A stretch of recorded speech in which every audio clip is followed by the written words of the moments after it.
అందరికీ వందనాలండి. Praise the Lord. మరి ఈరోజు మన వారాంతర పరిచర్యలో భాగంగా బైబిల్ స్టడీని మనము ప్రారంభించుకుంటాము. దయచేసి అందరు పనులు ముగించుకొని ఈ యొక్క పరిచర్యలో పాలుపంపులు కలిగి ఉండవలసినదిగా ప్రభు పేరిట మనవి. రండి, ప్రార్థన చేసుకొని ఈ పరిచర్యను మనము ప్రారంభించుకుంటాం. ప్రేమ కలిగిన తండ్రి, ఘనమైన ప్రభువా, మీ శ్రేష్టమైన ఉన్నతమైన ఘనమైన నామమునకు వందనములు స్తోత్రములు చెల్లించుకుంటున్నాం. ప్రభువా, ఇంతవరకు తండ్రి మీ కృపలో మమ్మల్ని కాచి కాపాడి భద్రపరిచి మమ్మల్ని సజీవ లెక్కలో ఉంచుతూ వచ్చిన మీ కృపను బట్టి మీకు వేలాది వందనములు స్తోత్రం చెల్లించుకుంటూ ఉన్నాం.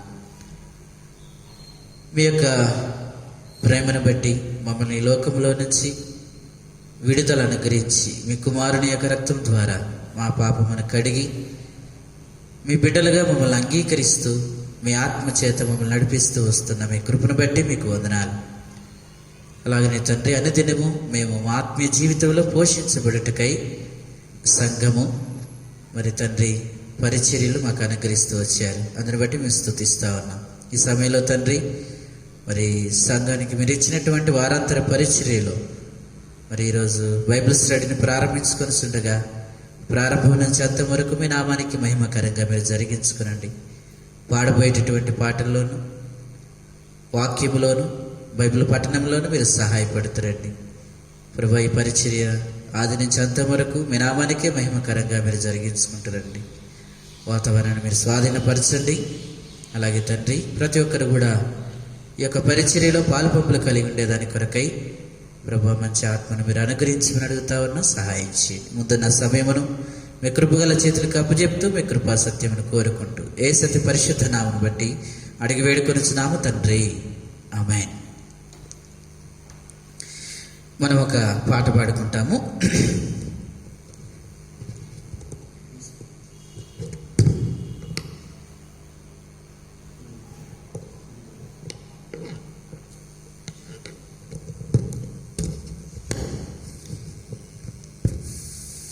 పాట సంఖ్య 523. మీరు బహుగా ఫలించినచో.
అధికముగా ఫలించుడి. మీరు బహుగా ఫలించినచో మహిమా కలుగును తండ్రికి. ఈ రీతిగా ఫలించినచో ఫలించినచో శిష్యులై ఉండేదారు. ఈ రీతిగా ఫలించినచో శిష్యులై ఉండేదారు. చెట్లు లేని మేటలలో నదుల ప్రవాహింపజేయు ప్రభువు. చెట్లు లేని మేటలలో నదుల ప్రవాహింపజేయు ప్రభువు. నిండియున్న నేల నెల్లా నీటి బుగ్గలుగా చేయువాడు. నిండియున్న నేల నెల్లా నీటి బుగ్గలుగా చేయువాడు. మన ప్రభువైన యేసునందు, మన ప్రభువైన యేసునందు అధికముగా ఫలించుడి, అధికముగా ఫలించుడి. మీరు బహుగా ఫలించినచో మహిమ కలుగును తండ్రికి. రీతిగా ఫలించినచో శిష్యులై ఉండేదారు. రీతిగా ఫలించినచో శిష్యులై ఉండేదారు. వడిగా ప్రవాహించు నదిని పోలి విస్తరింపజేయు తన శాంతిని. వడిగా ప్రవాహించు నదిని పోలి విస్తరింపజేయు తన శాంతిని. ఐశ్వర్యముతో నింపు మిమ్ము ఉదమి వరకు మిమ్ము మోయువాడు. ఐశ్వర్యముతో నింపు మిమ్ము ఉదమి వరకు మిమ్ము మోయువాడు. మన ప్రభువైన యేసునందు, మన ప్రభువైన యేసునందు అధికముగా ఫలించుడి, అధికముగా ఫలించుడి. మీరు బహుగా ఫలించినచో మహిమ కలుగును తండ్రికి. ఈ రీతిగా ఫలించినచో శిష్యులై ఉండేదారు. రీతిగా ఫలించినచో శిష్యులై ఉండేదారు. పాడేదారు మోగవారు, గంతులు వేసెదరు కుంటివారు. పాడేదారు మోగవారు, గంతులు వేసెదరు కుంటివారు. పొగడేదారు ప్రజలెల్లారు ప్రభుని ఆశ్చర్య కార్యములను. పొగడేదారు ప్రజలెల్లారు ప్రభుని ఆశ్చర్య కార్యములను. మహిమా ఘనత చెల్లించుచు, మహిమా ఘనత చెల్లించుచు హల్లెలూయా పాడేదారు, హల్లెలూయా పాడేదారు. మీరు బహుగా ఫలించినచో మహిమా కలుగును తండ్రికి. ఈ రీతిగా ఫలించినచో శిష్యులై శిష్యులయ్యుండెదరు. ఈ రీతిగా పాలించినచో శిష్యులయ్యుండెదరు.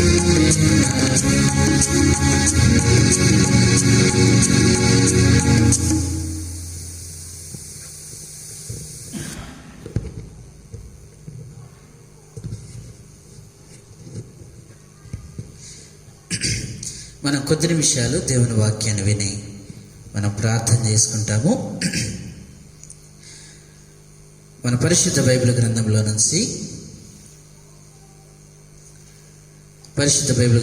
నుంచి దానియేలు గ్రంథము 12వ అధ్యాయం. దానియేలు గ్రంథము 12వ అధ్యాయము 3వ వచనాన్ని అందరం కలిసి చదువుకుంటాం. 12వ అధ్యాయం 3వ వచనాన్ని అందరం కలిసి చదువుకుంటాం. బుద్ధిమంతులైతే ఆకాశ మండలంలోని జ్యోతులను పోలిన వారై ప్రకాశించెదరు.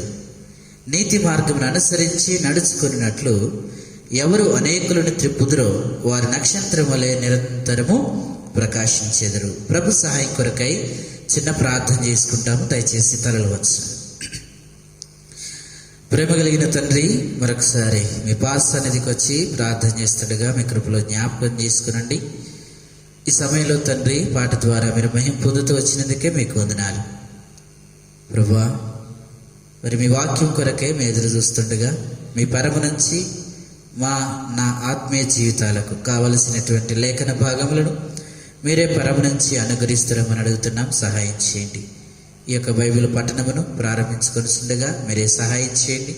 మీరే ఉపదేశకుడిగా మాకుండి మరి తండ్రి మీరే బోధించి మీ వాక్యంలో నడిపించమని అడుగుతా ఉన్నాం. సహాయం చేయండి. నిలబడుతున్న నేను అల్పుడును, అయోగ్యుడును, ఎన్నికలేని వాడును నీ పాద సన్నిధికి వస్తున్నాను తండ్రి.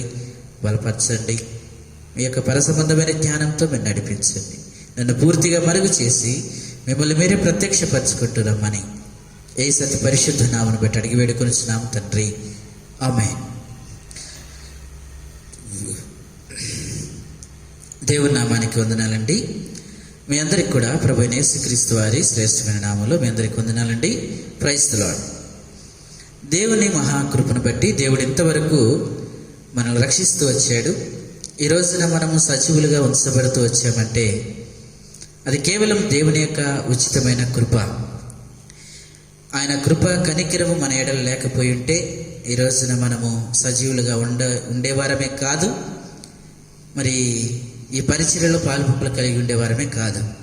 ఈ రోజున మరి దేవుని మాటలు వినడానికి దేవుడు సహాయపడుతూ వచ్చాడు. అందుని బట్టి ప్రభువును స్తుతిస్తూ మరి కొద్ది నిమిషాలు మనం దేవుని వాక్యాన్ని వినడానికి ప్రయత్నం చేస్తాము.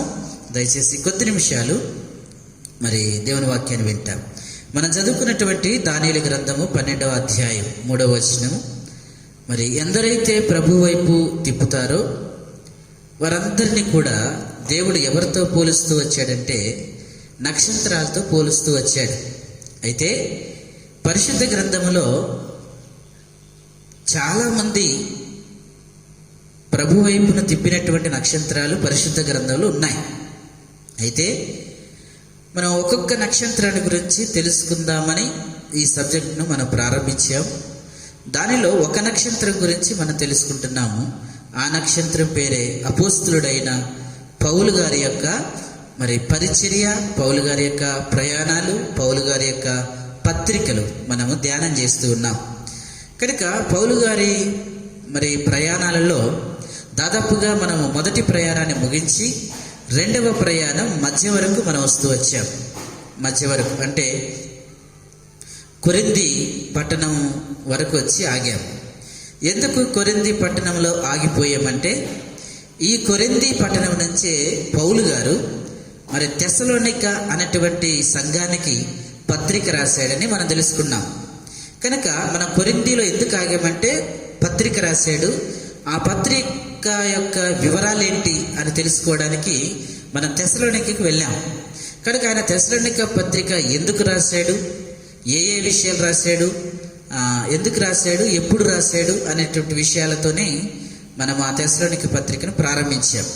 దాదాపుగా 3 ప్రశ్నలతో ఆ పత్రికను ప్రారంభించి మరి ఎక్కడి నుంచి రాశాడు, మొదటి ప్రశ్న, రెండవది ఎందుకు రాశాడు, మూడవ ప్రశ్న ఏ ఏ విషయాలు రాశాడు? ఈ 3 ప్రశ్నలతో ఈ పత్రికను ప్రారంభించి మొదటి 2 ప్రశ్నలకు సమాధానాన్ని వెతుక్కున్నాం. ఎక్కడి నుంచి రాశాడు, ఎందుకు రాశాడు. ఇప్పుడు 3వ ప్రశ్నలు ఉన్నాం. ఏ ఏ విషయాలు రాశాడు ఆ సంఘానికి అని అంటే, ఏ ఏ విషయాలు రాశాడన్న భాగంలో మరి 7 విషయాల గురించి మరి పౌలు గారు తెస్సలోనిక సంఘానికి రాశాడని తెలుసుకుంటూ వచ్చాం. ఆ 7 విషయాల్లో 6 విషయాలు ముగించుకొని 7వ విషయంలో ఉన్నాం. అయితే మనము ఆ 7వ భాగానికి మనం పెట్టుకున్నటువంటి పేరు ఏంటి అంటే, మరి పరిపూర్ణమైన పరిశుద్ధ జీవితముకు కావలసిన మాటలు. 7వ భాగానికి మనం పెట్టుకున్నటువంటి పేరు మరి పరిశుద్ధ జీవితమునకు కావలసిన, పరిపూర్ణమైన పరిశుద్ధ జీవితమునకు కావలసిన మాటలు. అయితే ఈ 7వ భాగంలో 15 సంగతులు రాశాడని తెలుసుకున్నాం. పరిపూర్ణమైన పరిశుద్ధ జీవితము కలిగి ఉండాలంటే ఎలా ఉండాలి, ఎలా ఉండకూడదు అనేటువంటి 15 సంగతులు పౌలు గారు మరి తెస్సలోనిక సంఘానికి రాశాడని, ఆ 15 సంగతుల గురించి మనం తెలుసుకుంటున్నాం. దాదాపుగా గత వారము మనము ఎన్నో సంగతి ముగించుకున్నామంటే 11వ సంగతిని మనం ముగించుకున్నాం. పరిపూర్ణమైన పరిశుద్ధ జీవితమునకు కావలసిన మాటల్లో మనము 11 సంగతులు ముగించుకుంటూ వచ్చాం. ఈ రోజున మరి పరిపూర్ణమైన పరిశుద్ధ జీవితమునకు కావలసిన మాట 12వ మాట. ఏంటి ఆ అంశం అంటే, మనము మొదటి తెస్సలోనిక రాసిన పత్రిక 5వ అధ్యాయం మరి ఈ భాగానికి వచనం కూడా ఇస్తూ వచ్చాం. 5వ అధ్యాయము 12వ వచనం నుంచి 28వ వచనం వరకు ఆఖరి భాగం, 7వ భాగం, పరిపూర్ణమైన పరిశుద్ధ జీవితానికి కావలసిన మాటలు. దీనిలో ఈరోజు 12వ మాటను మనం చూస్తాము. మొదటి తెస్సలోనిక రాసిన పత్రిక 5వ అధ్యాయము మరి 18వ వచనంలో మనం 16-18 గత వారం చూసాం. ప్రతి విషయమందును కృతజ్ఞతాస్తుతులు చెల్లించుట, ఇలాగు చేయుట యేసుక్రీస్తునందు మీ విషయంలో దేవుని చిత్తము అని గత వారం తెలుసుకున్నాం. ఈ రోజున 19వ వచనాన్ని మనం తెలుసుకుంటాం. 19వ వచనం చదువుతున్నాను. ఆత్మను ఆర్పకుడి. ఈరోజు 12వ అంశం, పరిపూర్ణమైన పరిశుద్ధ జీవితానికి కావలసినటువంటి మాటల్లో 12వ అంశం ఏంటంటే ఆత్మను ఆర్పకుడి అనే మాటను మనం చూస్తూ ఉన్నాం. ఈ విషయమై కొన్ని విషయాలు మనము తెలుసుకోవడానికి ప్రయత్నం చేస్తాము. ఆత్మను ఆర్పకుడి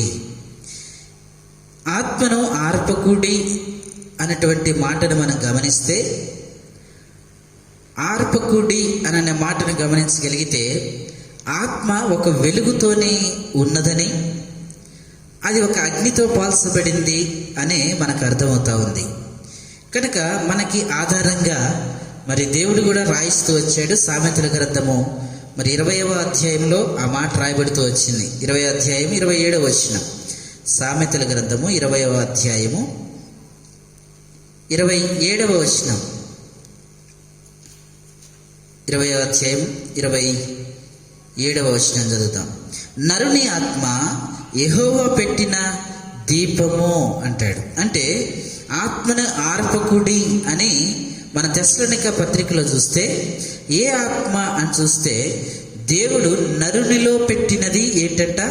దీపము. అంటే ఆత్మ దీపంతో పోలుస్తూ వచ్చాడు. కనుక దేవుడు పెట్టినటువంటి ఆ దీపం, ఆత్మ అనేటువంటి దీపాన్ని ఆర్పకుండా చూసుకోవాలి అనే సంగతిని పౌలు గారు తెస్సలోనిక సంఘానికి రాస్తూ ఉన్నాడు. ఎందుకు అంటే, ఒక వ్యక్తి పరిపూర్ణమైన పరిశుద్ధ జీవితమును కలిగి ఉండాలంటే ఆత్మను ఆర్పకుండా ఆత్మ నిత్యం వెలిగేటట్టు చూసుకోవాలి. ఇది పరిపూర్ణమైన పరిశుద్ధ జీవితం కలిగిన వ్యక్తికి ఉండవలసిన 12వ లక్షణము ఏంటంటే, ఆత్మను ఆరిపోకుండా చూసుకోవాలి. అదే విషయాన్ని పౌలు గారు తెస్సలోనిక సంఘానికి రాస్తూ ఉన్నాడు. కనుక కొన్ని విషయాలు ఈ రోజున ఆత్మను గురించినటువంటి కొన్ని సంగతులు మనం తెలుసుకోవడానికి ప్రయత్నం చేస్తాము. ఎవరికైనా రాసుకునే అలవాటు ఉంటే మరి రాసుకోండి. ఈ ఆత్మ విషయమై ఒక 3 సంగతులు మరి ఈ రాత్రికాల సమయంలో మనం తెలుసుకుంటాం. ఈ ఆత్మ విషయమై 3 సంగతులు మనం తెలుసుకుంటాం. మొట్టమొదటిది ఏమిటంటే, 3 సంగతులు ఏంటో నేను మీకు వివరిస్తాను. మొట్టమొదటిది, ఆత్మ ఆత్మ ద్వారా మనం దేవునికి ఏమవుతున్నామో, ఇది మొదటిది. ఆత్మ ద్వారా మనము దేవునికి ఏమవుతున్నాము, ఇది మొదటిది. రెండవది, ఆత్మ మనకు ఏం చేస్తుంది, ఆత్మ మనకు ఏం చేస్తుంది, ఇది రెండవది. మూడవది, ఆత్మ ఎలా ఆరిపోతుంది, ఆత్మ ఎలా ఆరిపోతుంది. మరొకసారి జ్ఞాపకం చేస్తాను. ఆత్మ విషయమై కొన్ని 3 విషయాల్లో. మొట్టమొదటిది, ఆత్మ ద్వారా మనము దేవునికి ఏమవుతున్నాం, మొదటి ప్రశ్న, మొదటిది. రెండవది, ఆత్మ మనకేం చేస్తుంది, రెండవది. మూడవది ఏంటంటే ఆత్మ ఎలా ఆరిపోతుంది అనే విషయాలు మనం తెలుసుకుంటాం. మొట్టమొదటిది, ఆత్మ ద్వారా మనం దేవునికి ఏం చేయబడుతున్నామో ఒకసారి పరిశీలన తీసుకుందాం. ఎందుకు దేవుడు మనలో తన ఆత్మను ఉంచాడు? ఆయన సృష్టిని ఆరంభించినప్పుడు ఆ సృష్టిలో అన్ని చేస్తూ మానవుని కూడా మట్టి ముద్దగా తీసుకొని ఆ మట్టి ముద్దకు రూపాన్నిచ్చి, తన పోలిక వంటి రూపాన్నిచ్చి, ఆ జీవం లేనటువంటి ఆ మట్టిలో దేవుడు తన ఆత్మను ఊదాడు. ఇప్పుడు అది, ఆ శరీరం అనేది ఎలా ఉందంటే ఒత్తి లేనటువంటి దీపంగా చేశాడు, కానీ అది కదల్చబడట్లే. ఇప్పుడు అది కదల్చబడాలి, అది జీవం పోసుకొని భూమి మీద బ్రతకాలి అంటే దానికి ఒక ఆత్మ అవసరమే ఉంది గనక దేవుడు ఏ ఆత్మను మనలోనికి ప్రవేశపెట్టలేదు, కానీ ఆయన ఆత్మనే మనలోనికి ప్రవేశపెట్టాడు. ఆయన ఊపిరిలో నుంచి వచ్చినటువంటి వారంగా, ఆయన ఆత్మలో నుండి వచ్చినటువంటి వారంగా మరి మానవుణ్ణి దేవుడు తయారు చేస్తూ వచ్చాడు. కనుక ఇలా తయారు చేసినటువంటి తన ఆత్మను ఊది బ్రతికించినటువంటి మానవుడు తన ఆత్మ ద్వారా దేవుడు మానవుల్ని ఏం చేస్తూ ఉన్నాడో చూద్దాం. ఇది మొదటి భాగం. అంటే ఆత్మ ద్వారా మనం దేవునికి ఏమవుతున్నాం అనే విషయాన్ని తెలుసుకుంటాం. ఒకసారి రోమీలకు రాసిన పత్రిక ఆత్మ ద్వారా మనం దేవునికి ఏమవుతున్నామో కొన్ని విషయాలు తెలుసుకుంటాం. 8వ అధ్యాయం 15-16 వచనాలు మనం చదువుకుంటాం. 15-16 వచనాలు. ఏలైనగా మరలా భయపడుటకు మీరు దాస్యపు ఆత్మను పొందలేదు, గాని దత్తపుత్రాత్మను పొందితిరి. ఆ ఆత్మ కలిగిన వారమై మనము అబ్బా తండ్రి అని మొరపెట్టుచున్నాం. మనము దేవుని పిల్లలమని ఆత్మ తానే మనతో కూడా సాక్ష్యమిస్తున్నాడు. మనము పిల్లలమైతే వారసులము, అనగా దేవుని వారసులము, క్రీస్తుతో కూడా మహిమ పొందుటకు ఆయనతో శ్రమపడిన ఎడల క్రీస్తు తోడి వారసులు. అంటే ఆ ఊదినటువంటి ఆత్మ మనకి ఏం తెలియజేస్తుంది? ఈ ఆత్మ, మనం అనుకున్న మొదటి ప్రశ్న ఏంటి? ఆత్మ ద్వారా మనం దేవునికి ఏమవుతున్నామో అని చూస్తే, ఆయన మొదట ఊదినటువంటి ఆత్మ ద్వారా దేవుడు మనల్ని ఎలా స్వీకరిస్తున్నాడంటే ఇక్కడ చూస్తున్నాం. ఏమని? మనము దేవుని పిల్లలమని ఆత్మ తానే మనతో సాక్ష్యం ఇస్తున్నాడు. ఎవరి పిల్లలమని సాక్ష్యం ఇస్తున్నాడంట? ఆత్మ ద్వారా మనం ఏం చేయబడుతున్నామంటే దేవుని పిల్లలమని గుర్తు చేస్తా ఉంది ఆత్మ. మనం ఏమవుతున్నాము? ఈ ఆత్మ మనల్ని దేవునికి ఏం చేస్తుందంటే దేవుని పిల్లలుగా చేస్తుంది. ఇక్కడ ఏమంటాడంటే, ఒక మాట గమనించగలిగితే, మనము దేవుని పిల్లలమని ఆత్మ తానే మన ఆత్మతో కూడా సాక్ష్యమిస్తూ ఉన్నాడు. ఎందుకని దేవుని పిల్లలమని సాక్ష్యమిస్తున్నాడంటే, కొన్ని ఆత్మలు అనుకునే పరిస్థితి ఏంటంటే, ఈ ఇచ్చినటువంటి దేవుణ్ణి మర్చిపోయినటువంటి ఆత్మలు కొన్ని ఉన్నాయి. ఎక్కడి నుంచి వచ్చామన్న సంగతి, మనలోనికి జీవం ఎలా వచ్చింది, తిరిగి ఈ జీవం ఎక్కడికి వెళుతుంది? ఈ లోకంలో మనం అనుకుంటాము, నేను ఫలాని వారి కుమారుడను, లేకపోతే ఇగో లాలయ్య లాంటి కుమారుడను అని. అంటే మనం అంతా అనుకునేది ఏంటంటే, మనందరం కూడా భావించేది అంటే, ఈ లోకములో మనము భౌతికంగా పుట్టినటువంటి వారికి మనం పిల్లలు అనుకుంటాం. ప్రతి మనిషి కూడా అలానే అనుకుంటున్నాడు. అసలు వాస్తవాన్ని మర్చిపోయాడు, అసలు సంగతిని మర్చిపోయాడు. అయితే ఇప్పుడు ఆత్మ ఏమని సాక్ష్యం ఇస్తా ఉందంటే, మీరు ఈ లోక సంబంధమైనటువంటి తల్లిదండ్రులకు కుమారులు మాత్రమే కాదు, అసలు ఈ లోకంలోనే పుట్టడానికి కారణమైన ఒక తండ్రి ఉన్నాడు. మీరు ఆ తండ్రికి పిల్లలై ఉన్నారు అని ఆత్మ ఇప్పుడు ఏం చేస్తుందంటే దేవునికి మనల్ని కుమారులుగా తీసుకెళ్తుంది. ఈ ఆత్మ ఏం చేస్తుందంటే దేవుని కుమారులమని, అంతేకాదు కానీ కిందకు వస్తే చాలా గొప్ప సంగతులు ఉన్నాయి. 16వ వచనం, మనము దేవుని పిల్లలమని ఆత్మ తానే మనతో కూడా సాక్ష్యం ఇస్తున్నాడు. మనము పిల్లలమైతే ఎవరైనట్టు? వారసులం. పిల్లలమైతే మనం ఎవరు? వారసులు. ఈ సంగతి కూడా ఎవరు సాక్ష్యం ఇస్తున్నారంటే ఆత్మనే సాక్ష్యం ఇస్తూ ఉంది. నీవు వారసుడు, ఈ లోకానికి వారసుడు కాదు, లేకపోతే ఈ భౌతిక సంబంధమైనటువంటి తల్లిదండ్రులు సంపాదించినటువంటి ఈ సంపాదనకు నువ్వు వారసుడు కావు. నీ తండ్రి వేరు, నీ వారసత్వం వేరు. అంటే ఇప్పుడు ఆత్మ మనల్ని ఎక్కడికి, దేవునికి ఏం చేస్తుందంటే దేవుని యొక్క ఆస్తికి వారసులుగా చేస్తుంది, కుమారులుగా చేస్తుంది, అలాగనే వారసులుగా చేస్తుంది. ఇంకా మూడవదిగా కిందకు చూస్తే క్రీస్తుతో కూడా మహిమ పొందుటకు ఆయనతో శ్రమపడిన ఎడల క్రీస్తు తోడి వారసులం. అంటే తన ఏకైక కుమారుడు అని చెప్తా ఉంటాడు. దేవుడు తన ఏకైక కుమారుని లోకంలోనికి పంపించాడని చెప్తా ఉంటాడు. ఆ ఏకైక కుమారుడితో కూడా మనం ఏం చేయబడుతున్నామంటే మనము తోడి వారసులముగా, మనం ఈ లోకములో వారసులం అనుకుంటాం, ఈ లోకంలో ఉన్న తల్లిదండ్రులకు మనము బిడ్డలం అనుకుంటాం. మనం గుర్తెరగనటువంటి విషయం ఏంటంటే మనకు ఒక తండ్రి ఉన్నాడు, ఆయన ఆత్మలకు తండ్రి. ఇక్కడ శరీరానికి తండ్రులు ఉన్నారు, కానీ శరీరానికి తండ్రులు ఈ లోకపు తండ్రులు, లేకపోతే ఈ లోకపు తల్లులు. కానీ ఆత్మకి తండ్రి ఎవరంటే దేవుడు. ఈ లోకంలో ఉన్నటువంటి ఈ శరీరానికి భౌతిక సంబంధమైన వాటికి మన వారసులమేమో, కానీ అసలు వారసులు ఎవరు అంటే ఆయన దేవుని రాజ్యానికి మన వారసులు. అంటే ఈ ఆత్మ మనల్ని ఏం చేస్తుందంటే దేవుని పిల్లలమని, అంతేకాదు కానీ దేవుని వారసులమని, అలాగనే కాదు కానీ క్రీస్తుతో కూడా మన వారసత్వం ఉంది అనేది ఆత్మ మనల్ని దేవునికి దగ్గరగా చేస్తుంది. పిల్లలుగాను వారసులుగాను మహిమ పొందుటకు క్రీస్తుతో కూడా తోడి వారసులుగాను ఈ ఆత్మ మనల్ని నడిపిస్తూ ఉంది. అలానే గలతీలకు రాసిన పత్రిక ఈ ఆత్మ మనల్ని ఏం చేస్తుందో చూస్తున్నాం. గలతీలకు రాసిన పత్రిక 4వ అధ్యాయము 6వ వచనంలో ఒక మాట రాయబడుతూ వచ్చింది.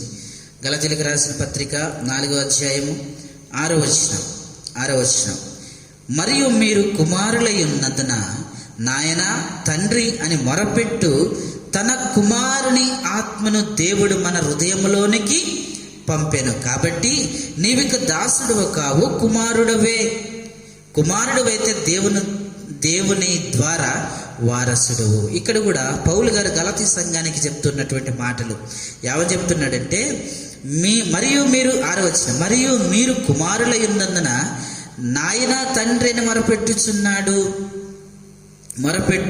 తన కుమారి ఆత్మను దేవుడు మన హృదయంలోనికి పంపించాడంట. నాయన తండ్రిని ఎవరు మొరపెట్టుతున్నారు? ఎవరండి? ఇక్కడ చూసారు ఒక మాట ఎలా రాయబడిందో, మీరు పిల్లలై ఉన్నందున నాయన తండ్రి అని మొరపెట్టు తన కుమారుని ఆత్మ.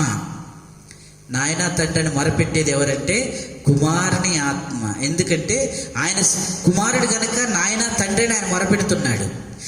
ఆయన ఆత్మని ఇప్పుడు మనలోనికి పంపించాడట. అందుకని మనం కూడా ఇప్పుడు ఏమైనా ప్రార్థన చేస్తాము, ఆరాధన చేస్తామంటే నాయన తండ్రి అబ్బా అని మొరపెడుతున్నాం. ఇది క్రీస్తుని యొక్క ఆత్మ మనలోనికి ప్రవేశపెట్టి మన హృదయంలోనికి వచ్చింది అని ఇక్కడ రాయబడుతుంది. అంటే ఆత్మ మనల్ని దేవునికి ఏం చేస్తుందంటే దేవుడు మనకు తండ్రిని గుర్తు చేస్తూ ఉంది. ఒకటి, ఆత్మ ఏం చేస్తుందంటే దేవునికి కుమారులమని, దేవుని వారసులమని, క్రీస్తుతో కూడా మహిమకు వారసులమని ఆత్మ తెలియజేస్తూ ఇంకొక విషయాన్ని ఏం తెలియజేస్తూ ఉందంటే ఆయనే మన తండ్రి, అబ్బా తండ్రి. అంటే తండ్రికి దగ్గరగా మనల్ని చేస్తుంది ఆత్మ. కనుక ఇది రెండవ సంగతి. అలాగనే ఇంకొక సంగతి కూడా చూద్దాం. ఈ ఆత్మ ఆత్మ ద్వారా మనం దేవునికి ఏమవుతున్నామంటే వారసులమవుతున్నాము, అలాగనే పిల్లలమవుతున్నాము.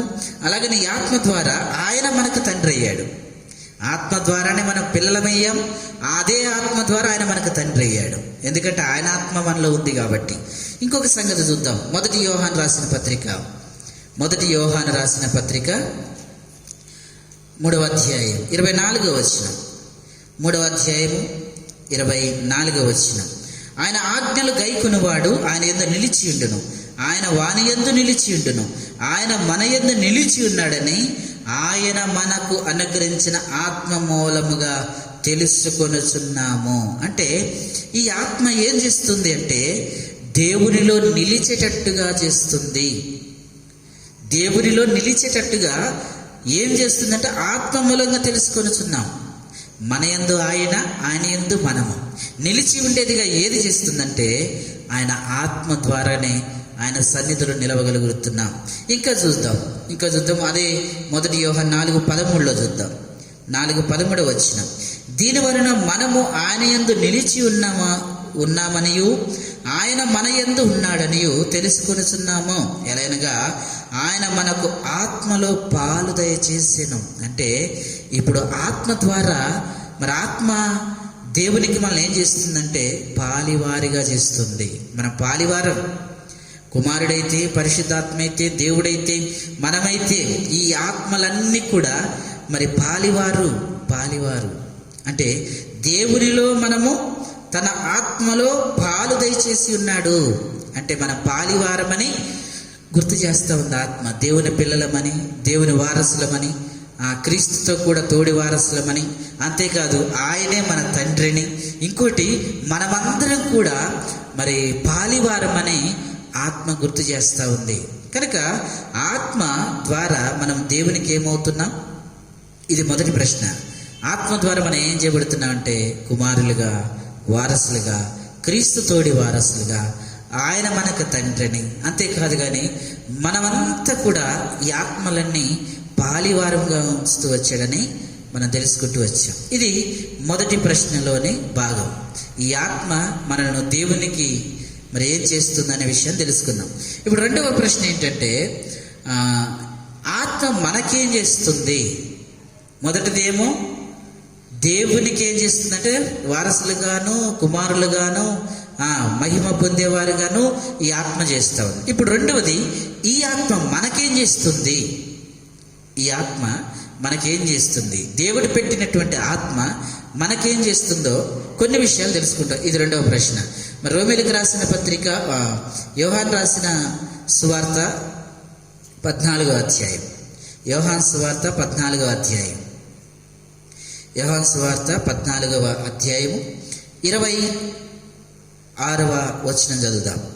ఆదరణకర్త అనగా తండ్రి నా నామమున పంపబోవు పరిశుద్ధాత్మ సమస్తమును మీకు బోధించి నేను మీతో చెప్పిన సంగతులన్నిటినీ మీకు జ్ఞాపకము చేయను. అంటే ఈ ఆత్మ మనకేం చేస్తుంది అని అంటే చూసారండి, ఇక్కడ ఆదరణకర్త అనగా తండ్రి నామమున పంపబోవు పరిశుద్ధాత్మ సమస్తమును మీకు బోధించి నేను మీతో చెప్పిన సంగతులన్నిటినీ మీకు జ్ఞాపకము చేయను. అంటే ఈ ఆత్మ మనకేం చేస్తుందంటే సమస్తాన్ని బోధించే గురువుగా మనకున్నది. అర్థమవుతుందండి? ఇది రెండవది. ఆత్మ మనకేం చేస్తుందంటే మనకు గురువుగా బోధిస్తుందనే మాట రాయబడిందిగా.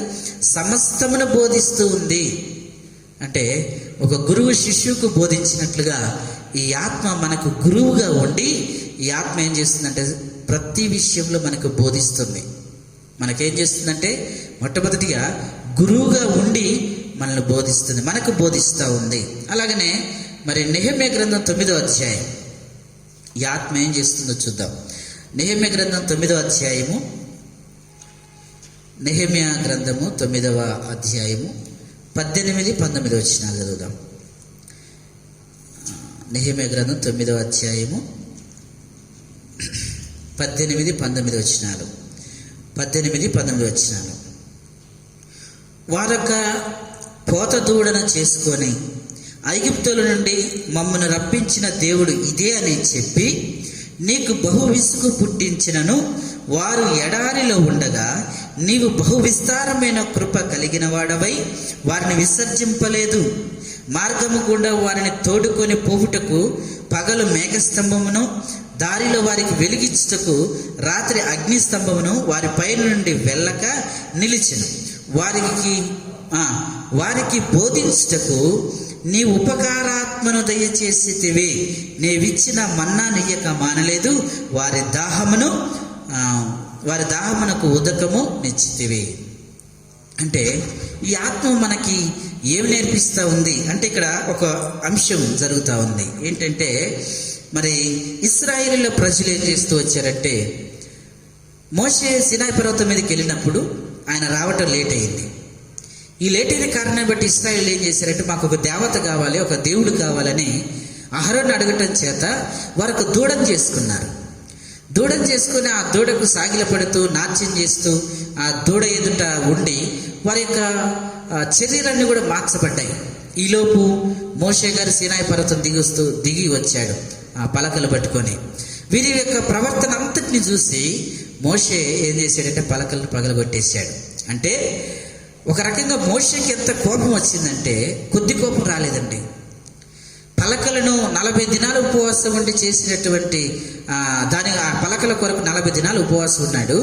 ఇశ్రాయేలు యొక్క సంగతిని చూసేసరికి, వారి యొక్క పరిస్థితిని చూసేసరికి మోషే ఏం చేశాడంటే పలకలు నిలువున పగలగొట్టేశాడు. కింద పడేసి పగలగొట్టినని రాయబడుతూ వచ్చింది. అంటే ఎంత కోపం వచ్చిందంటే మోషే గారికి తట్టుకోలేకపోయాడు. అయితే మోషేకి అంత కోపం వస్తే వారిని నడిపించి ఐగుప్తులో నుంచి విడిపించి ఎర్ర సముద్రం నుంచి దాటించి ఎన్నో కార్యాలు చేసినటువంటి దేవుడు ఇంకెంత కోపగించుకోవాలి కదా. మోషేనే కోపగించి పలకలు పగలగొట్టేస్తే దేవుడు ఎంత కోపగించాలి. ఇందులో మోషే చేసింది ఏం లేదు. మోషే నడిపించలేదు, మోషే మరి ఎర్ర సముద్రం దాటించలేదు, మోషే ఆహారాన్ని పెట్టలేదు. పెట్టింది ఎవరంటే దేవుడు.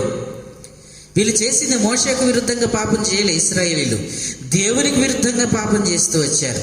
అయితే అంతటి అపకారం చేసినటువంటి ఇశ్రాయేలుల ప్రజలకు కూడా ఆయన మరల ఏం చేస్తున్నాడంటే, ఏ ఆత్మనిచ్చాడంట, వారికి బోధించుటకు నీ ఉపకారాత్మను దయచేసితివి. అంత పరిస్థితిలో దేవునికి వ్యతిరేకంగా తిరిగినా కూడా ఆయన ఏ ఆత్మనిచ్చాడంటే, వారికి మరి ఉపకారాత్మను, అపకారానికి ఉపకారం చేసేటటువంటి ఆత్మనిచ్చి వారికి మన్నా ఇవ్వకుండా ఆపలేదు, మంచినీళ్ళు ఇవ్వకుండా ఆపలేదు, వాళ్ళకి వెలుగు ఇవ్వకుండా ఆపలేదు, వారికి మరి మేఘం ఇవ్వకుండా ఆపలేదు. అంటే ఈ ఆత్మ ఏం చేస్తుందంటే మనకి ఉపకారమును నేర్పిస్తూ ఉంది. మొట్టమొదటిగా మన ఆత్మ మనకి ఏమి నేర్పిస్తుంది, ఏం చేస్తుందంటే మరి సమస్తమును గురువుగా ఉండి బోధించడం నేర్పిస్తూ ఉంది. రెండవదిగా ఉపకారం చేసే ఆత్మ. అంటే ఈ ఆత్మ మనకి ఏం నేర్పిస్తూ ఉంది అంటే ఉపకారం చేయటం నేర్పిస్తూ ఉంది. ఎందుకంటే ఆయన ఉపకారాత్మ కలిగిన వాడు గనక, ఆయన అపకారం చేసేవాడు కాదు, అపకారానికి ఉపకారం చేసే ఆత్మ ఆయన కలిగి ఉన్నాడు. కనుక ఈ ఆత్మ మనల్ని ఏం చేస్తుందంటే మరి ఉపకారం చేసేటటువంటి వారిగా చేస్తూ ఉంది. మనకి ఏం నేర్పిస్తుందంటే ఉపకారం చేసేటటువంటి వారిగా ఉండాలని నేర్పిస్తూ ఉంది. ఈ రోజున ఏదైనా చిన్న సమస్య జరిగితే వెంటనే మనం ఏం చేస్తామంటే ఆ పరిస్థితిని బట్టి, లేకపోతే వారి మీద పగ తీర్చుకోవాలని, లేకపోతే వారిని ఏదో ఒక రకంగా ఇబ్బంది పెట్టాలనేటువంటి విధానంలో ఉంటూ ఉంటాం. దీన్ని గమనించుకోవాల్సిన విషయం ఏంటంటే, ఆత్మ, దేవుడు దయచేసిన ఆత్మ మనలో ఉంటే, ఆత్మానుసారమైనటువంటి నడవడిక మనం నడిస్తే అపకారానికి ఎప్పుడు కూడా మరి అపకారం తలపెట్టదు. వారు చేసిన అపకారానికి మరలా నేను అదే చేయాలి అనేది ఉండదు. ఎందుకంటే ఈ ఆత్మకు ఆ లక్షణం లేదు. ఈ ఆత్మకు ఉన్నటువంటి లక్షణం ఏంటంటే అపకారం చేసినా కూడా వారికి ఏం చేస్తుందంటే ఉపకారం చేస్తుంది. ఈ రోజున మనము ఆత్మానుసారమైనటువంటి వ్యక్తులము, ఆత్మ నడిపించేటటువంటి వ్యక్తులమని మనము గ్రహించాలంటే ఇప్పుడు మనలో ఏముండాలంటే ఉపకారం చేసేటటువంటి విధానం. కొంతమంది ఉపకారం చేసినా అపకారం తలపెడతారు. అయినా సరే మనం ఉపకారమే చేయాలి. ఎందుకంటే ఈ ఆత్మ మనకి ఏం నేర్పిస్తుందంటే ఉపకారం చేయటం తప్ప అపకారం చేసే ఆత్మ కాదు ఇది.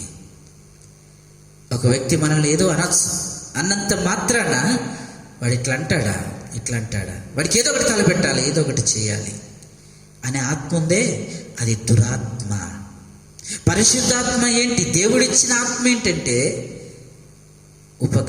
అపకారానికి ఉపకారం చేసేది, నేర్పిస్తుంది. అది అన్ని విషయాల్లో క్షమించటం నేర్పుతుంది, అన్ని విషయాలు ఉపకారం చేయటమే నేర్పిస్తుంది ఈ ఆత్మ. కనుక ఈ ఆత్మ మనకి ఏం నేర్పిస్తుందంటే, ఒకటి గురువుగా ఉండి నడిపిస్తుంది, బోధిస్తుంది.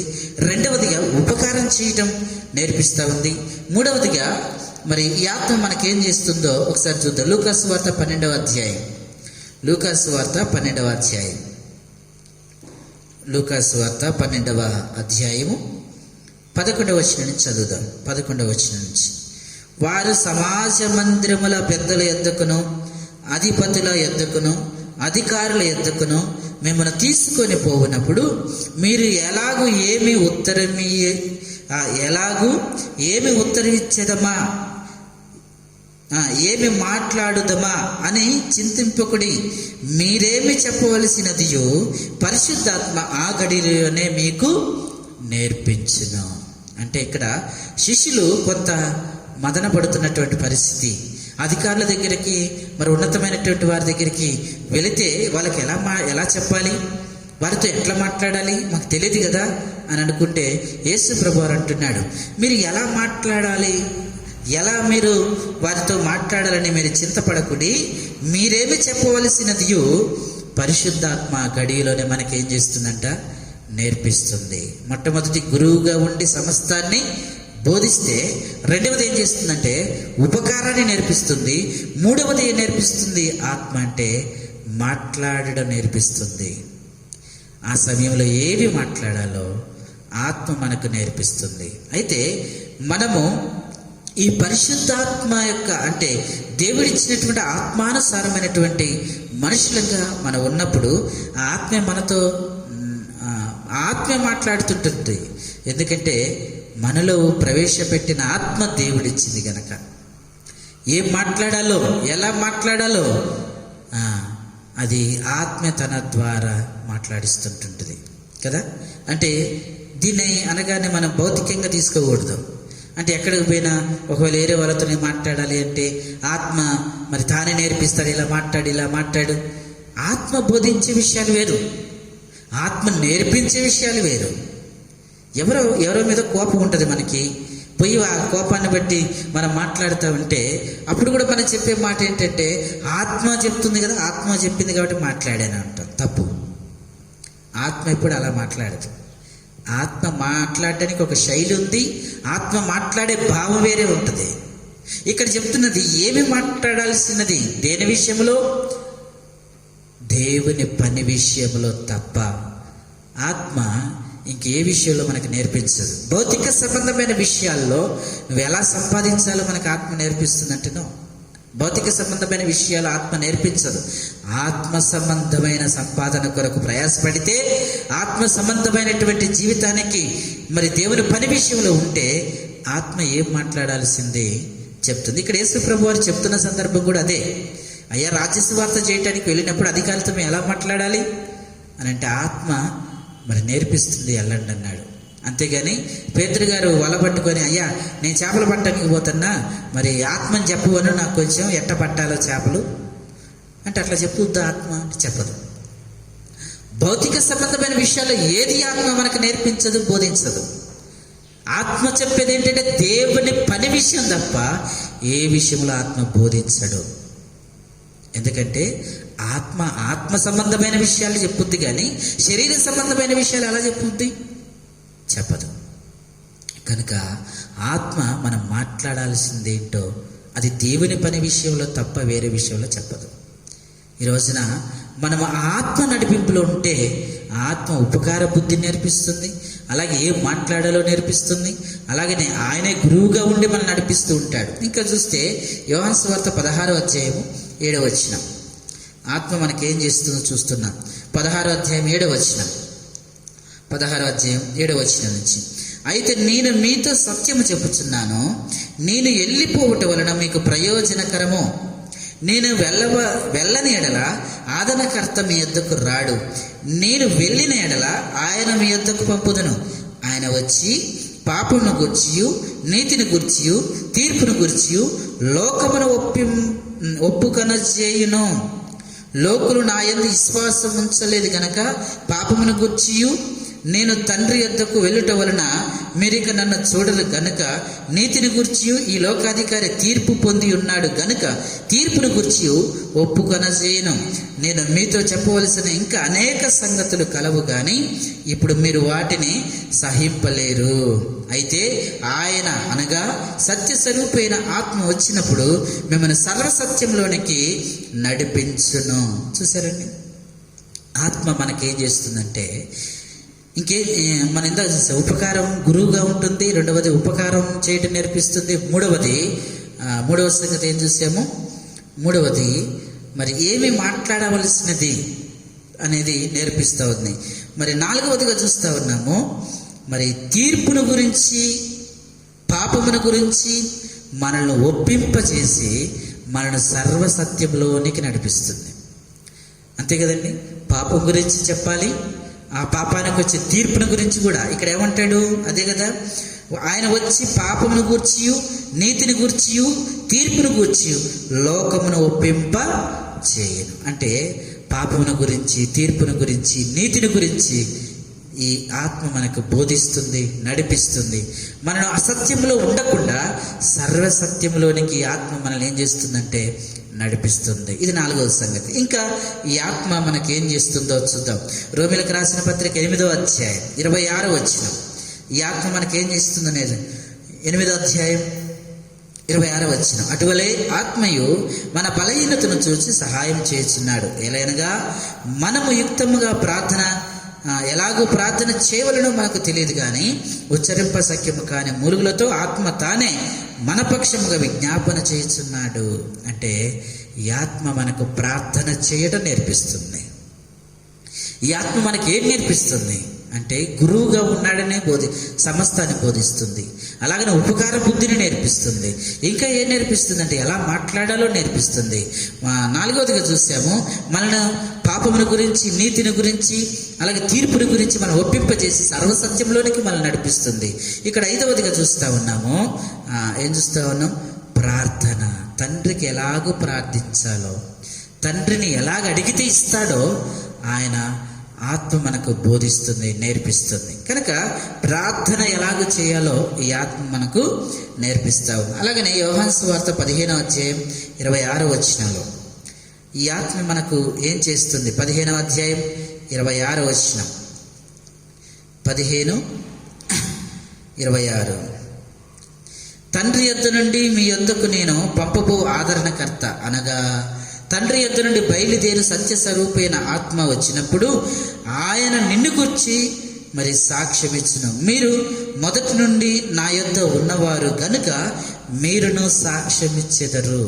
అంటే ఈ ఆత్మ మనల్ని గురించి సాక్ష్యమిస్తుంది. ఈ ఆత్మ చేసే పని ఏంటంటే మనకేం చేస్తుందంటే మనల్ని గురించి ఆత్మ సాక్ష్యమిస్తుంది. అలాగనే దేవుని గురించి కూడా మనము సాక్షులుగా ఉండేటట్టు ఈ ఆత్మ చేస్తుంది.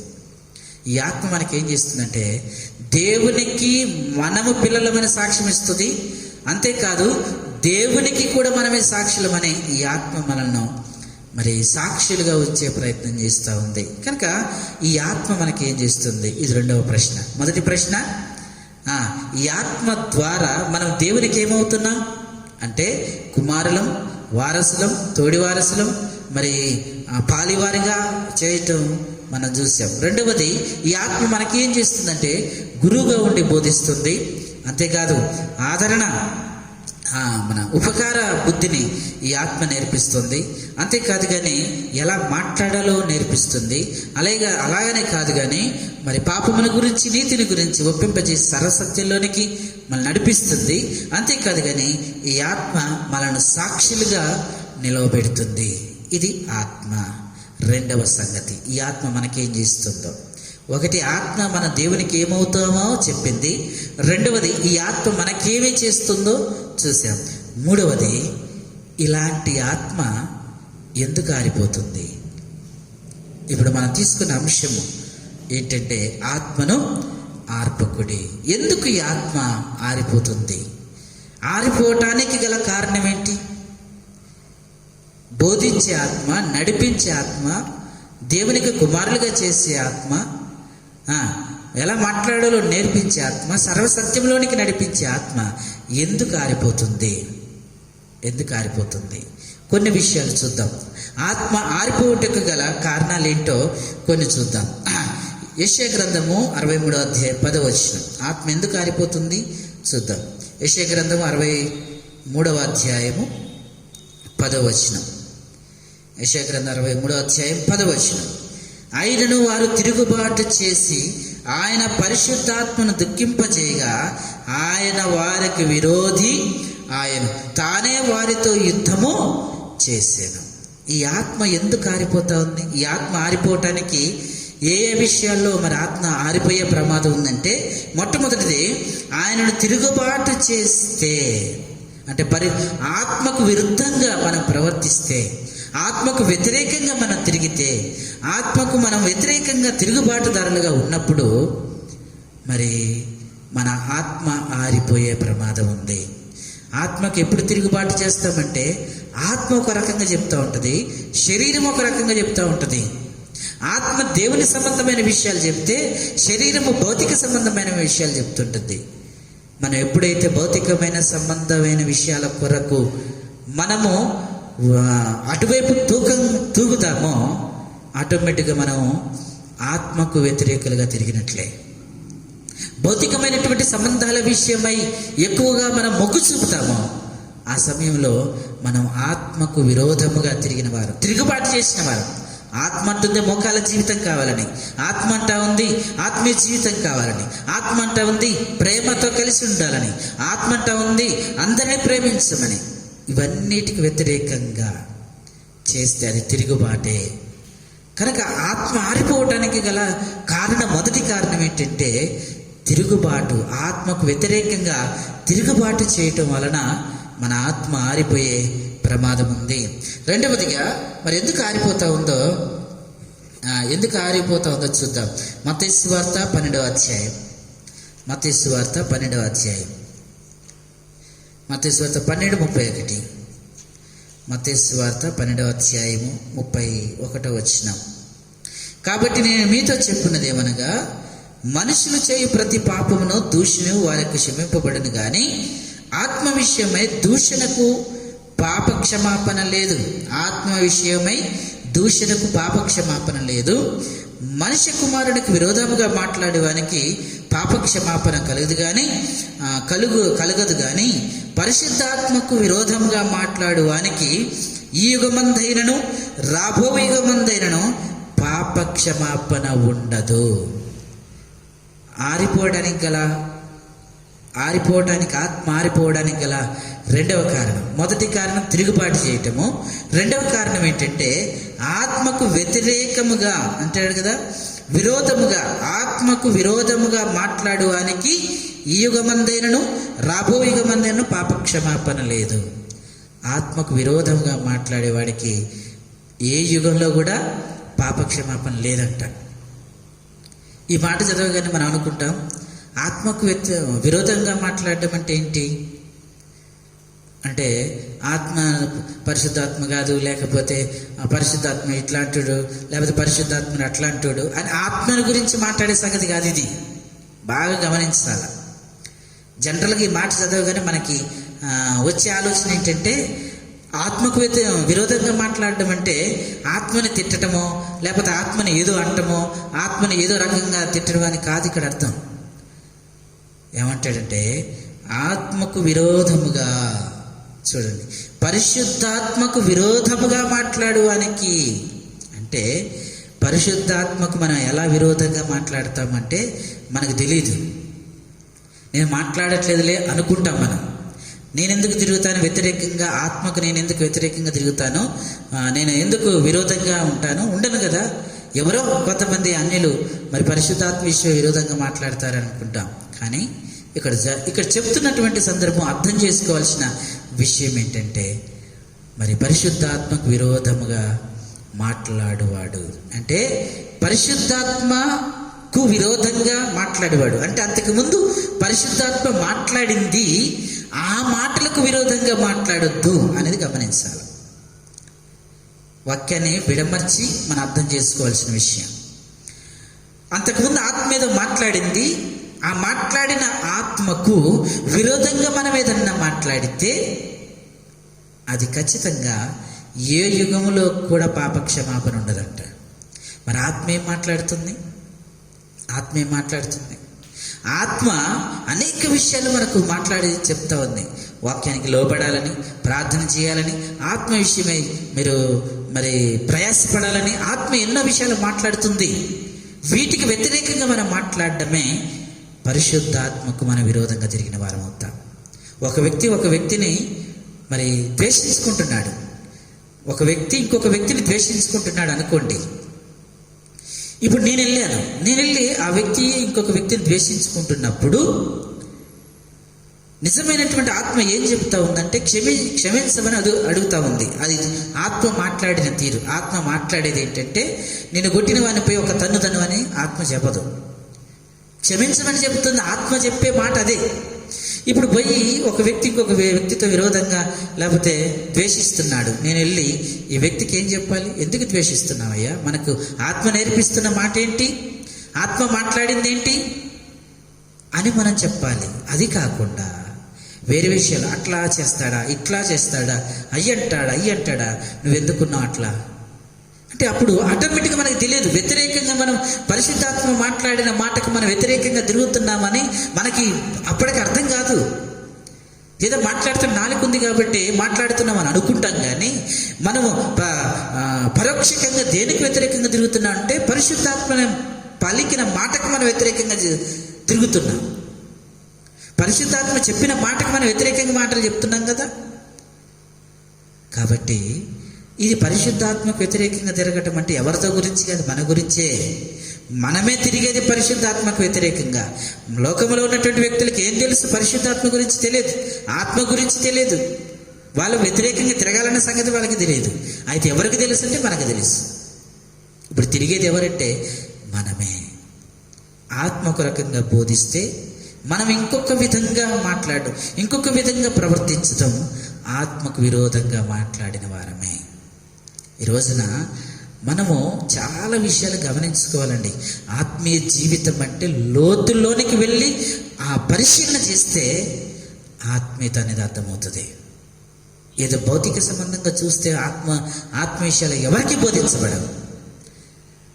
ఆత్మ ఎప్పుడు కూడా ఏం బోధిస్తుందంటే దేవుని రాజ్య విషయమై అనేక పరిస్థితుల కొరకు బోధిస్తూ ఉంటుంది. దానికి వ్యతిరేకంగా మనం మాట్లాడకూడదు. కొంతమంది అంటూ ఉంటారు, ఇదిగో నాకు పరిశుద్ధాత్మని చెప్తూ ఉన్నాడు, నీ బర్రె పలాంటి చోటికి పోయింది పో అని చెప్తా ఉంటారు. ఏంటండి అది? విరోధంగా మాట్లాడటమే. ఆత్మ మాట్లాడే విధానం వేరే ఉంటుంది, ఆత్మ మాట్లాడే పద్ధతులు వేరే ఉంటాయి, ఆత్మ మాట్లాడే విషయాలు వేరే. కానీ విరోధంగా మాట్లాడడం ఇదే. పరిశుద్ధాత్ముడు చెప్పే విషయాలు అవి పరలోకానికి సంబంధించిన విషయాలే తప్ప భౌతిక సంబంధమైన విషయాలు చెప్పదు. ఎప్పుడు కూడా ఆత్మ అలా చెప్పేది కాదు. ఒకవేళ మనము ఆత్మ చెబుతున్నాడు, పరిశుద్ధాత్ముడు నన్ను ప్రేరేపిస్తున్నాడంటే మనం వ్యతిరేకంగా మాట్లాడిన వాడు అవుతాం. భౌతిక విషయాలు ఎందుకు ప్రేరేపిస్తాడు ఆత్మ? ఇది అవగాహన లేని తత్వం. ఇది అవగాహన ఆత్మకున్నటువంటి ఆత్మ విషయంలో ఉన్న అవగాహన లేక ఇలాంటి పరిస్థితులు ఉంటాయి. కాబట్టి మనం చాలా జాగ్రత్తగా ఉండాలి ఆత్మ విషయంలో. ఆత్మను ఆర్పకుడి ఇలాంటి విషయాలను బట్టి మనం జాగ్రత్తగా ఉండాలి. ఆరిపోవటానికి గల ప్రమాదం ఏంటంటే ఆత్మకు వ్యతిరేకంగా మాట్లాడద్దు. ఎందుకంటే ఆత్మ చెప్పే విషయాలు పర సంబంధమైన విషయాలు తప్ప భౌతిక సంబంధమైన ఎవరైతే ఆత్మకు వ్యతిరేకంగా తిరిగి మాట్లాడతారో, ఆత్మ చెప్పని విషయాలు కూడా చెప్పిందని మాట్లాడుతూ ఉంటారో, ఈ లోకంలోనే కాదు, ఈ యుగంలోనే కాదు, ఎన్ని యుగాల్లో కూడా ఆ వ్యక్తి క్షమించబడడు. ఆత్మ అంటే ఆటాడుకునే బొమ్మ లాంటిది కాదు. ఒకవేళ పాపం పైన ఒక మాట ఉంది కదా, పాపం చేసినవాడు కాబట్టి నేను మీతో చెప్పినదేమనగా మనుషులు చేయి ప్రతి పాపమును దూషిన వారికి క్షమించబడతారు. ఒకవేళ పాపం చేసి దూషణ చేస్తే క్షమిస్తాడు. కానీ పరిశుద్ధాత్మకు వ్యతిరేకంగా విరోధంగా ఏది మాట్లాడకూడదు. ఆత్మ సంబంధమైన విషయాలు ఆత్మ బోధిస్తూ ఉంటాడు. కాబట్టి మనం చాలా జాగ్రత్తగా ఉండాలి, చాలా జాగ్రత్తగా ఉండాలి. ఆత్మ విషయమై వ్యతిరేకంగా తిరిగే వారితో మనము జాగ్రత్తగా ఉండాలి. చాలా మట్టుకు చాలా పరిస్థితులు ఉన్నాయి, అవన్నీ మనకు అనవసరం లేదు. కానీ మనము ఏం గ్రహించాలి? ఆత్మ లోతుల్లోనికి వెళ్ళి మనం గమనిస్తే ఆత్మ సంగతులు మనకు అర్థమవుతూ ఉంటాయి. కనుక వ్యతిరేకంగా ఎప్పుడు మాట్లాడకూడదు. దేవుడు ఆత్మ ద్వారా మాట్లాడుతున్నప్పుడు అది దేవుని పని విషయమే, దేవుని రాజ్య విషయమే, రాజ్య వ్యాప్తి విషయమే తప్ప దేవుడు భౌతిక సంబంధమైన విషయాలు ఎక్కడా మాట్లాడు. ఒక దానియేలుతో మాట్లాడిన, నెహెమ్యా గారితో మాట్లాడిన, లేకపోతే అబ్రహాం గారితో మాట్లాడిన, మోషేతో మాట్లాడిన, స్టెఫెన్తో మాట్లాడిన, పౌలుతో మాట్లాడిన, వీరందరూ ఏ విషయంలో దేవుడు ఆత్మ ద్వారా మాట్లాడుతూ వచ్చాడంటే భౌతిక సంబంధం ఎక్కడ కనపడదు బైబిల్లో. ఈ రోజున నాకు చెప్తూ ఉన్నాడు, ఇదిగో అక్కడ పోయింది, నేను ఇక్కడ పోయింది, ఇదిగో ఇది జరిగింది, అది జరిగింది. ఆత్మకి ఎప్పుడూ అది ఉండదు. పరిశుద్ధ గ్రంథమును ఒకసారి మనము అవుట్లైన్గా వెళ్ళి చూస్తే ఏ విషయంలో దేవుడు దర్శిస్తున్నాడు, ఏ విషయంలో దేవుడు మాట్లాడుతున్నాడు, ఏ విషయంలో తన ఆత్మ ద్వారా తెలియజేస్తున్నాడంటే అంత దేవుని పని విషయమే. కాబట్టి మనము ఆత్మకు వ్యతిరేకంగా ఎప్పుడు మాట్లాడకూడదు.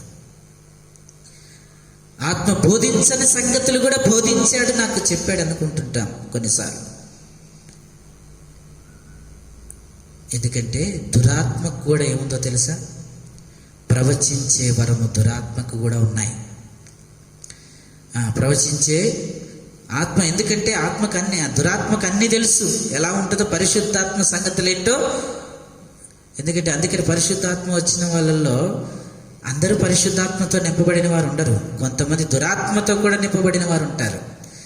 సౌలు విషయంలో దేవుని ఆత్మ పోయిన తర్వాత ఏ ఆత్మ వచ్చింది? దురాత్మ వస్తూ వచ్చింది. కనుక కొన్ని విషయాలు మన ఆత్మకు వ్యతిరేకంగా మాట్లాడకూడదు. కాబట్టి ఇది ఆరిపోవడానికి, మన ఆత్మ ఆరిపోవడానికి గల రెండవ కారణం ఏంటంటే మొదటిది తిరుగుబాటు చేయటం ద్వారా మన ఆత్మ ఆరిపోతుంది. రెండవది మరి పరిశుద్ధాత్మకు వ్యతిరేకంగా మన విరోధంగా మాట్లాడడం ద్వారా మన ఆత్మ ఆరిపోయే ప్రమాదం ఉంది. మూడవది అపోస్తల కార్యములు 5వ అధ్యాయం. అపోస్తల కార్యములు 5వ అధ్యాయం. అపోస్తల కార్యములు 5వ అధ్యాయము 3వ వచనం. అప్పుడు పేతురు, అననీయ, నీ భూమి వెలలో కొంత దాచుకొని పరిశుద్ధాత్మను మోసపుచ్చుటకు సాతాను ఎందుకు నీ హృదయమును ప్రేరేపించెను?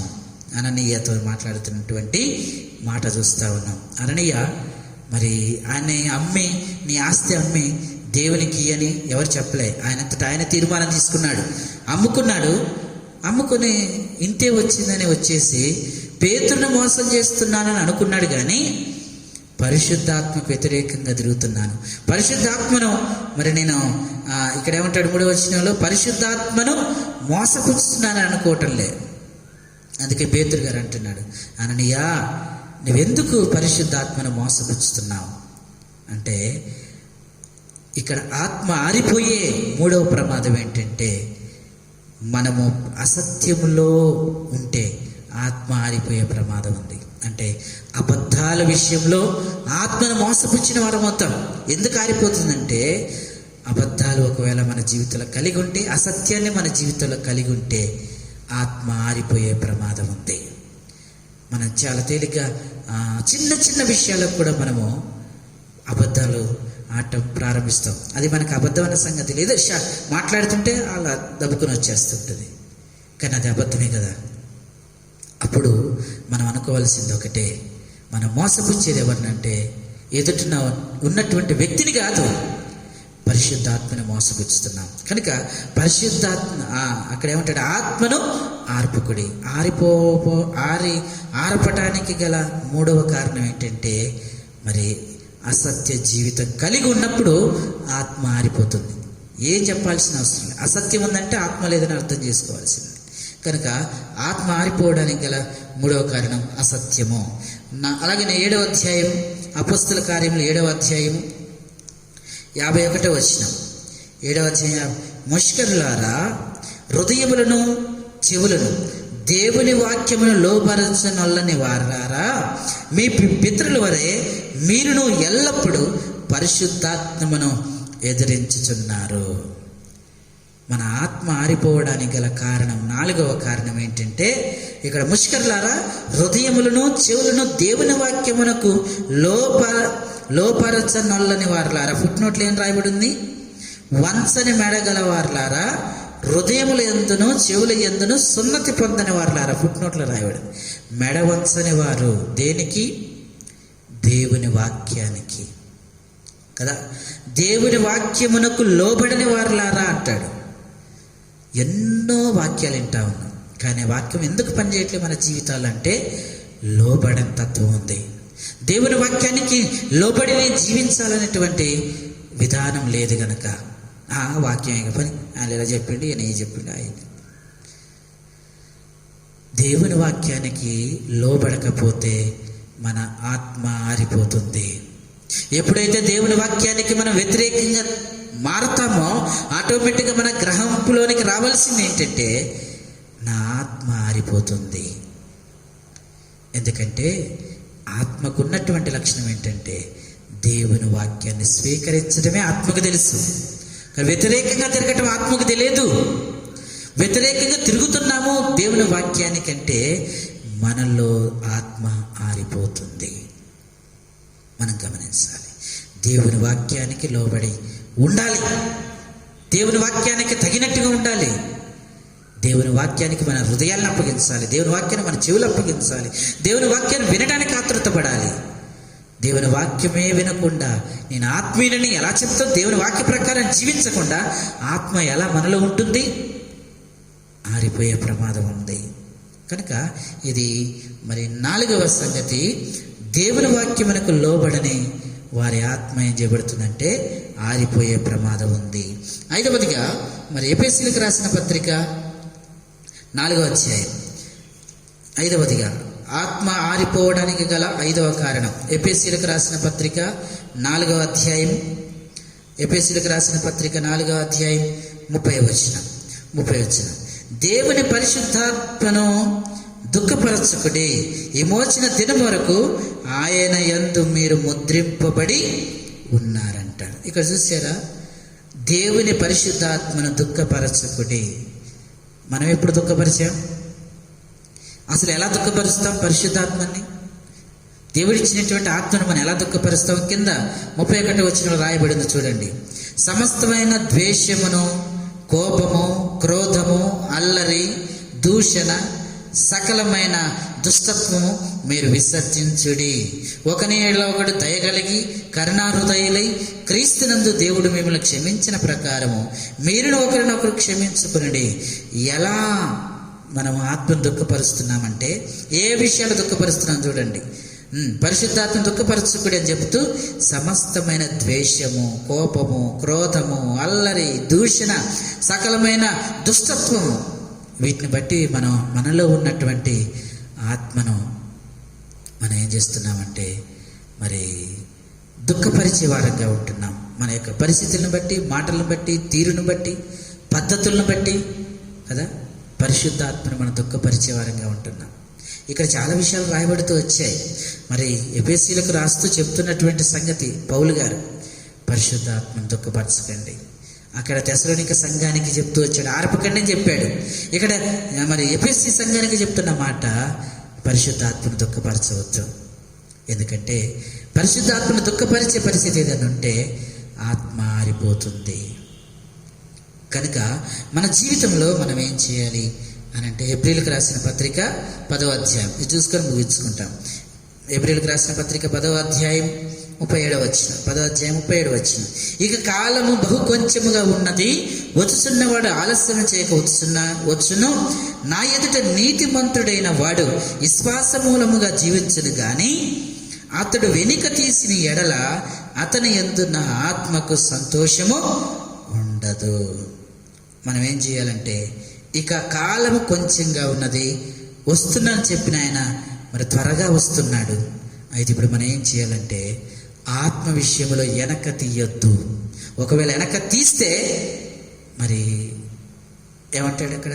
వెనుక తీసిన ఎడల అతని యందు నా ఆత్మకు, అతని యందు నా ఆత్మకు, అతని యందు నా ఆత్మకు అంటాడు. అతని యందంటే మనుషులు, మనలో ఏ ఆత్మ ఉందంటే ఆయన ఆత్మ. అందుకే క్లియర్గా రాయబడుతుంది, అతని యందు నా ఆత్మ ఉంది. ఇందా చదువుకున్నటువంటి మరి అపోస్తల కార్యం 7 ఎఫెసీయులకు రాసిన పత్రిక మనం చదువుకుంది 7:51 మనం చదివాం. ఏంటంటే మరి అంత్య దినం వరకు కూడా ఆత్మ చేత మనం ముద్రించాడు. అంటే ఆత్మ ఎప్పటిదాకా ఉంటుందంటే తీర్పు దినం వరకు ఉంటుంది. ఎందుకంటే మనకి లెక్కపు చెప్పాలి కదా, ఆత్మ చెప్పుద్ది. కనుక ఆయన వచ్చేవాడు త్వరగా వచ్చిస్తున్నాడు. ఆత్మ విషయంలో మనం వెనక తీయొద్దు. ఈ రోజున దీని ద్వారా మనం నేర్చుకోవాల్సినటువంటి విషయం ఏంటంటే, ప్రభు రాబోతున్నాడు. బహుకాలమే ఉంది, కొంచెం కాలమే ఉంది. ఎప్పుడు వస్తాడో తెలియదు. ఒకవేళ ఇప్పటి వరకు చెప్పబడిన వాళ్ళ లేఖనాల్లో ఏ విషయంలో ఆత్మను ఆరిపోయే విషయాలు ఏమైనా ఉన్నాయా మనం పరీక్ష చేసుకోవాలి. ఆత్మను ఆర్పకుండా సమయం ఉన్నప్పుడు ఆత్మను వెలిగించుకునే ప్రయత్నం చేయాలి. లేకపోతే కొన్ని పరిస్థితులు బట్టి ఆరిపోయే స్థితి ఉందా? వాక్యం ద్వారా హెచ్చరించబడి నా ఆత్మ నేను వెలిగించుకోవాలి, ఆరిపోకుండా చూసుకోవాలి, జాగ్రత్త కలిగి ఇంకా ఏ విషయాల్లో ఆత్మను ఆర్పుతున్నాం, ఏ విషయాల్లో ఆత్మను ఆర్పుతూ ఉన్నాం. మన చర్యలను బట్టా. మన ఒక విషయం చెప్పనండి, ఆత్మ ఆరిపోవడానికి గల ఇంకొక కారణం కూడా ఉంది. మన భౌతికమైన పరిస్థితులను బట్టి కూడా ఆత్మ ఏం చేస్తుందో తెలుసా? ఆరిపోయే ప్రమాదం ఉంది.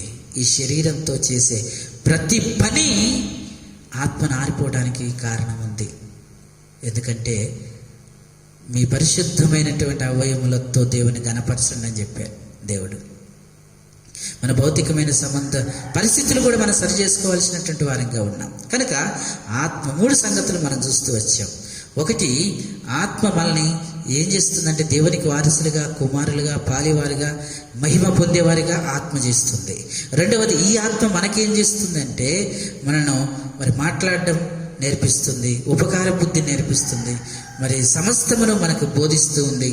అంతేకాదు కానీ మరి ఆత్మ ఒప్పింపజేస్తుంది, ప్రార్థన ఎలాగ చేయాలో నేర్పిస్తుంది. అలాగే ఈ ఆత్మ మన సాక్షులుగా ఉంచుతుంది. ఇటువంటి ఆత్మ ఆరిపోవటానికి కారణం ఏంటంటే ఇప్పుడు మనం చూసిన 5 లక్షణాలు మనకు కనపడుతున్నాయి. ఒకటి, తిరుగుబాటు చేయటం. 2, పరిశుద్ధాత్మకు విరోధంగా మాట్లాడడం. 3వది మరి అసత్య జీవితం కలిగి ఉండడం. 4వది దేవుని వాక్యానికి లోబడి ఉండకుండా ఉండడం. లేకపోతే ఆత్మను దుఃఖపరిచే విషయాలు చాలా ఉన్నాయి. ద్వేషము, క్రోధము, కోపము, ఇవన్నీ కూడా. వీటి ద్వారా ఆత్మ ఆరిపోయే ప్రమాదం ఉంది. కనుక మనం జాగ్రత్త చేసుకోవాలి. ఎబ్రీ 10లో చదువుకున్నట్టుగా మరి కొంచెం కాలం ఉంది. మన జాగ్రత్త కలిగి ఆత్మ విషయంలో మనము మరి ఏ స్థితిలో ఉన్నామో గ్రహించి ఏదైనా పరిస్థితిలో దేవునికి ఆత్మకు విరుద్ధంగా ఉంటే సరి చేసుకుందాం. దేవుడి మాటలు దీవించునుగాక. తెస్సలోనిక పత్రిక 7వ భాగంలో మనం ఈరోజు 12వ భాగాన్ని ముగించుకున్నాం. వచ్చే వారం 13వ భాగాన్ని మనం ధ్యానం చేసుకుంటాం. ఇది పరిపూర్ణమైన పరిశుద్ధ జీవితానికి కావలసిన 12వ మాట. రండి ప్రార్థన చేసుకుంటాం. ప్రేమ కలిగిన తండ్రి, ఘనమైన ప్రభువా, ఇంతవరకు మీ వాక్యము ద్వారా మీరు మాట్లాడుతూ వచ్చారు. మరి నేల నుంచి తీయబడినటువంటి మేము మట్టి పాత్రలుగా ఉంటూ వచ్చాం. అయితే నీ ఆత్మనిచ్చి మమ్మల్ని బ్రతికిస్తూ వచ్చావు. నీ ఆత్మ ద్వారా మమ్మల్ని నడిపిస్తూ వచ్చావు. నీ ఆత్మ ద్వారానే మమ్మల్ని కుమారులుగా స్వీకరించారు. మీ ఆత్మ ద్వారానే మీరు మాకు తండ్రిగా ఉంటూ వచ్చారు. మీ ఆత్మ ద్వారా మమ్మల్ని వారసులుగా చేసుకుంటూ వచ్చారు. మీ ఆత్మ ద్వారా మమ్మల్ని మహింపరచాలని చూస్తూ ఉన్నారు. మీ ఆత్మ ద్వారా మీ కుమారుడితో పాలివాడిగా చేయాలని ఆశపడుతూ ఉన్నారు. అలానే తండ్రి, ఈ ఆత్మ మేము ఎలా ఈ లోకంలో జీవించాలో ఈ ఆత్మను మాకు గురువుగా మీరు ఉంచుతూ వచ్చారు. సమస్తను బోధిస్తూ మరి ఉపకార బుద్ధిని నేర్పిస్తూ ఇతరులతో మాట్లాడే విషయాల్లో నేర్పిస్తూ మరి ఇటువంటి పరిస్థితులన్నింటిలో సాక్షులుగా ఉండేదాని కొరకు బోధిస్తూ అనేక విషయాల్ని ఆత్మగా నడిపిస్తూ ఇటువంటి మరి గొప్పదైనటువంటి ఆత్మ మీరు మాకు అనుగ్రహిస్తూ వచ్చారు. అయితే ఈ ఆత్మను ఆరిపేసేటటువంటి విషయాలు కూడా మాకు చూపిస్తూ వచ్చారు. మరి తండ్రి, మరి మా యొక్క తిరుగుబాటును బట్టి మరి ఆత్మ ఆరిపోయే ప్రమాదం ఉంటూ వచ్చింది.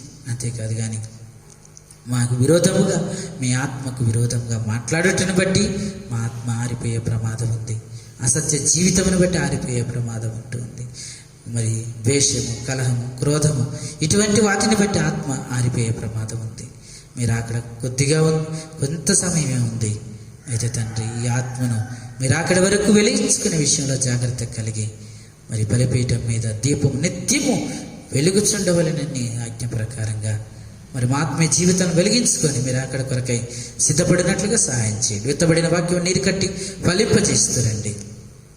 రీతిగా ఈ పరిచర్య ద్వారా ఇంతవరకు మీరు సహాయపడుతూ వచ్చారు. అలాగే ఏలేమి సంఘంలో ఉన్న కుటుంబాలను పేరు పేరు వరుసను మీరు జ్ఞాపకం చేసుకోనండి.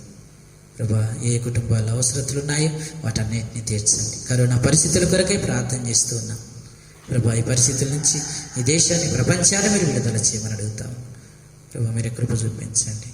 తిరిగి నీ మందిరంలో మరి వారాంతర పరిచర్యలన్నీ కూడా జరిగినట్లుగా సహాయం చేయండి. వ్యాక్సిన్ కొరకు మరి డాక్టర్స్ ప్రయత్నం చేస్తూ ఉన్నారు ప్రభు. వారికి కావాల్సిన జ్ఞానం అనుగ్రహించి ఆ వ్యాక్సిన్ త్వరగా వచ్చినట్లుగా సహాయం చేయండి.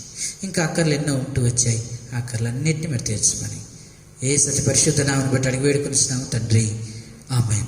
మన తండ్రి అయిన దేవుని ప్రేమ, కుమారుడైన యేసుక్రీస్తు వారి కృప, పరిశుద్ధాత్మ యొక్క అన్యోన్య సహవాసం, కూడి వచ్చిన మనకును సంఘమునకు సహవాసం ఈ శైలి ద్వారా చూస్తున్నటువంటి వారందరికీ ఇప్పుడు ఎల్లప్పుడూ సదాకాలం తోడేండి నడిపించునుగాక. ఆమేన్.